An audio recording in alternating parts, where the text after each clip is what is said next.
এই ছেলে বসো। সম্মানিত দিনী ভাই বোন, দুই তিনটা হাদিস, কয়েক মিনিট। উমর ইবনে খাত্তাব রাদিয়াল্লাহু তাআলা আনহু বলেন, রাসূল সাল্লাল্লাহু আলাইহি সাল্লাম বলেছেন, লাউ আন্নাকুম তাতাওয়াক্কালুনা আলাল্লাহি হাক্কা তাওয়াক্কুলিহি, পৃথিবীর মানুষ তোমরা যদি সত্য সত্য আল্লাহর উপরে ভরসা করো, লা রাযাকতুম, তাহলে তোমাদের রুজি দেওয়া হবে। কামা ইরযাকুত তায়র, যেমন পাখিকে রুজি দেওয়া হয়। তাক তো খেমাসান, তার বেতানা। সকালে পাখি খালি পেটে আসে, বিকালে পাখি ভরা পেটে যায়। পাখি কি গতকালকে খাদ্য জমা করে গেছিল?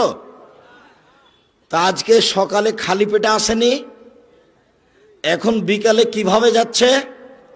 ভরা পেটে যাচ্ছে। আল্লাহর নবী বলছেন, তোমরা সত্য সত্য আল্লাহর উপর ভরসা রাখো, পাখিকে যেমন খেতে দেওয়া হয় তোমাকে দেওয়া হবে।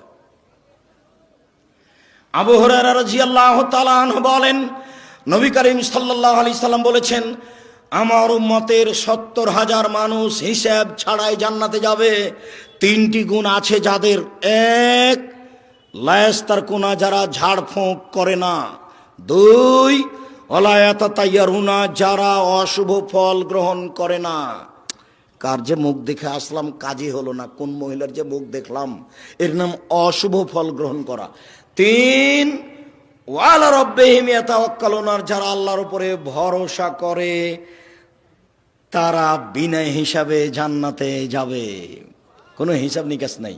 আর একটা কথা, আমাদের নবী মুহাম্মদ সাল্লাল্লাহু আলাইহি সাল্লাম বলেন, ওয়াদানি রাব্বি, আমার প্রতিপালক আমার সাথে ওয়াদা করেছেন, আমার প্রতিপালকের সাথে আমার চুক্তি হয়েছে, আমার প্রতিপালকের সাথে আমার চুক্তি হয়েছে, আমার প্রতিপালকের সাথে আমার চুক্তি হয়েছে, আমার উম্মতের ৭০,০০০ মানুষকে তিনি জান্নাতে দিবেন, হিসাব হবে না। তারপরে বলছেন, মাহকুল্লাল মিন সাবুন আলফ, ৭০,০০০-এর প্রত্যেক হাজারের সাথে আরো ৭০,০০০, ৭০,০০০-এর প্রত্যেক হাজারের সাথে